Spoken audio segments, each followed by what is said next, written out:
celebrations of at least some elements of Jewish holidays, traditions, and life events.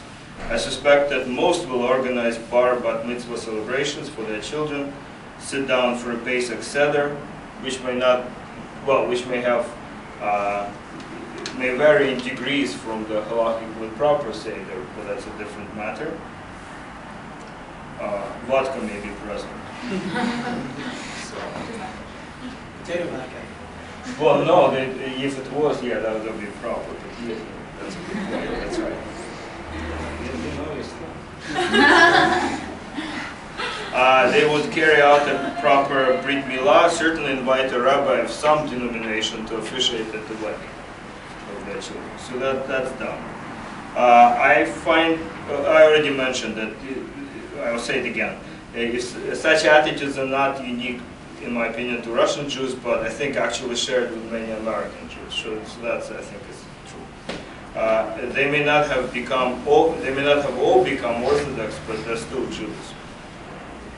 So, in my opinion, the Russian Jewish community is very interested in integrating into the American culture. It is not insular at all. American politics are discussed avidly amongst the Russians. Even those who barely speak any English. Well, there's Russian language press, and they'll argue about Republicans versus Democrats in Russia.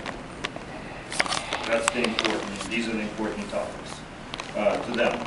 But the older generation may find it difficult to adapt. That's natural. As we age, new languages and new cultures, they're not as easy to pick up. But as we all know, older generations do not last forever. And the young generation is very Americanized. In fact, I do not know any exceptions to this. So there may be some, but I don't know any. So everyone becomes Americanized. The main concern people voice again and again is how to keep kids fluent in Russian. As a parent myself, I can testify to that.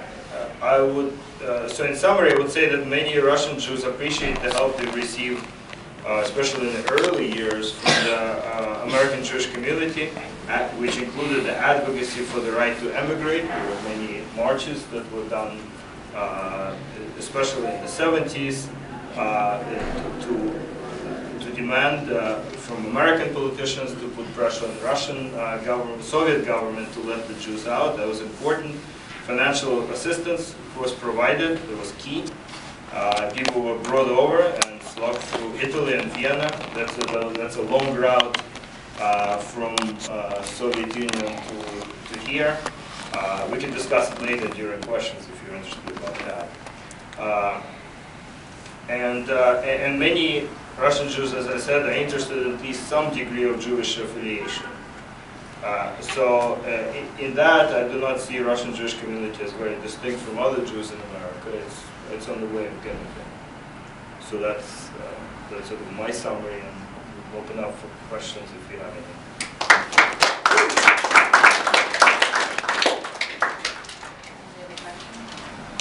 Yeah.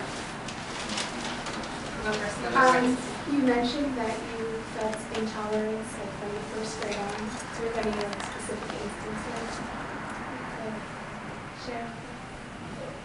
Well, these things, you know, as a 7-year-old, basically, you know, your experiences tend to be, well, you interact with other kids, and whatever wrong they think you may have done, it quickly translates into ethnic insults. And what happens is, if you live in Ukraine and you're experienced in this, you sort of anticipate that. So you try to plan out things and basically to make sure that if there's a fight, you can make it.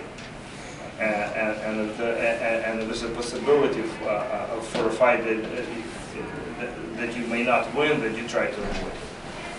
So it was those, and just nasty comments mostly. Things became much more serious when you actually went to college and attempted to get admitted into college and to get a job. So that's something my parents had faced. I left when I was 13, so I was still young.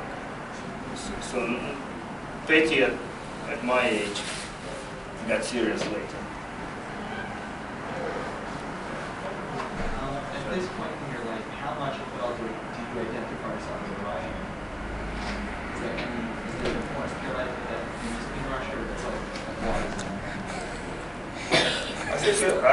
I think it's important. Well, okay. So I guess my primary identity would have to be that of an American Jew by now. But nevertheless, the cultural background is still there. So, and that's reflected in, I don't know, the songs I like. The songs I like, which to modern Russians. But by the way, my experience is fairly dated. I left 30 years ago, so things I like is hopelessly out of date. What challenges did you face when you came to America?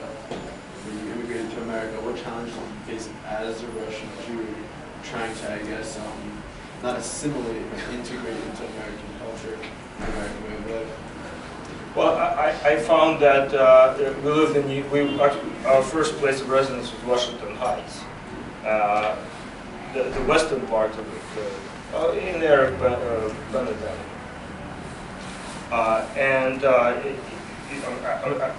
I'm sure you know the area, so you know what an ethnic kaleidoscope that is. And the high school I went to was a public high school, John F. Kennedy High, which is in Riverdale.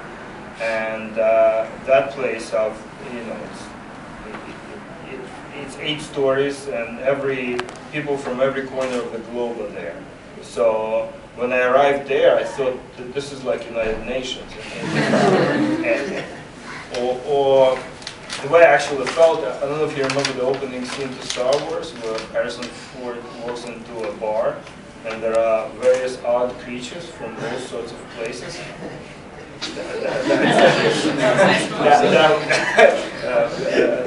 That was the experience. So if I was Russian, well, this guy is Vietnamese. I mean, right. So early years were all about learning English and just getting along in school.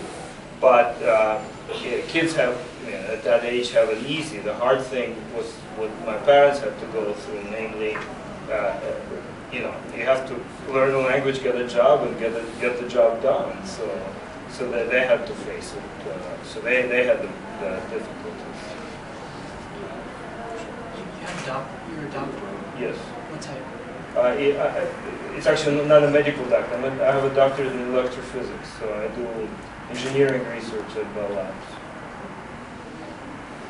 I have a couple questions. Sure. One was you referenced the American Jewry and what they were doing, marching on Washington and stuff like that. How familiar was the Ukrainian and Russian community with actually what was going on? Meaning, was it like very explicit that everybody know the American Jewish community was fighting for them, or was it like hearsay and you heard through the grapevine? Personally, I never heard. Let me ask my wife. No, never heard. Never heard. You didn't? No, you didn't. Well, you could hear it on the radio, on the Western radio stations, but they rarely mentioned it, so never heard of it. Right, they were generally jammed, but if you were patient and moved the radio to just the right spot in your room or elsewhere, then you could get it. And more technically adept, they would actually string wire around the perimeter of the room to really get a big antenna and pick up the signal that way. But that was rare. That's why I went to motion physics. Well, I heard of these techniques only when I came here. So And then my other question was in terms of your parents and living in communist Russia, I guess, did they, impose, or not impose, but their fears, that was what was given over to you. So like, when you came to America, was there a fear of living as a Jew because you only knew from it being a negative thing? Or you came to America, everybody was free, you were happy, and you could finally start figuring things out? It's somewhere in between. So it's an adjustment period. That's right. But we sort of clearly it was clear that Jews could do whatever they wanted in the United States, so they didn't have to hide. in fact, that's nothing to do with Jews or anything like that, but free Western country, very liberal, and I got tired of eating out of my suitcase, so I went to a Jewish center to try to get a kosher lunch. I could not find the house number until and it was sort of like what is the Harry Potter's class? 9.5? Yeah, it was that kind of a number, so it was so between two buildings, you had to walk through, and I rang the bell, and there's no sign, nothing says Jewish anything, it's the Jewish Community Center. So the opposite of what you see here, big billboards, Israeli flags, all that. And eventually, this Sephardic-looking guy looks out from the window above me and says, well, how can I help you? And I was passing him my backpack to be searched through the window. So this is Stockholm, it's not Russia.